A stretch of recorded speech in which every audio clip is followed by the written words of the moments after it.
আমি না তাহলে অনেকদিনে, তাও ভিডিওটা মনে হয় অনেকদিনই হয়েছে ভিডিওটা, আট 8-9 মাসের ভিডিও হবে এটা। আমি বিছানার মধ্যে না, আমি ওইদিকে তাকিয়ে থেকে ফোন ঘাটছিলাম, হ্যাঁ ওইদিকে তাকিয়ে শুয়ে শুয়ে ফোন ঘাটছিলাম। তো সাপটা না, এই যে জায়গাটা আছে, এই জায়গাটাতে, এই জায়গাটা খোলা ছিল, এই জায়গাটাতে সাপটা ঢুকেছে। সাপটা ঢুকে ওইখানে, যে ওইখানে একটা টেবিল আছে, টেবিলের নিচে সাপটা ছিল। ওই যে টিভি আছে, যে টেবিলের নিচে সাপটা ছিল, তা আমি না লক্ষ্য করিনি। তো আমি ফোন ঘাটাঘাটি করছিলাম পেছনে তাকিয়ে। তারপর না কি একটা স্পষ্ট শব্দ হচ্ছে ওদিক থেকে।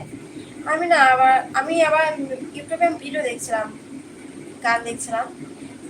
তারপর আমি কি একটা শব্দ হচ্ছে, স্পর্শ করে দেখি তো পিছনে তাকিয়ে দিকে বিশাল বড়। এখন এত বড় আর কি সাপটা, আমি এখন আর পারছি না যে আমি তো নিচে নামবো, আমি নিচে নামতে পারছি না, এত বড় সাপটা।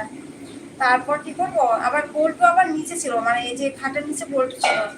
তারপর বল্টু সাপটাকে দেখে ও কি করলো বলতো, ও আর কি মানে সাপটাকে ধরবে আর কি। আর সাপটা স্পর্শ করছে শব্দতে, বল্টুকে দেখলো আরো, ও আর কি এগিয়ে আসছে সাপটাও। আর বল্টুও যাচ্ছে এগিয়ে। তারপর তাড়াতাড়ি করে কি করবো, বল্টুকে ঘরে নিয়ে আসলাম। পায়ে এত ভয় লাগে, আমারও সেই ভয় লাগছে, সাপটা অনেক বড় সাপ।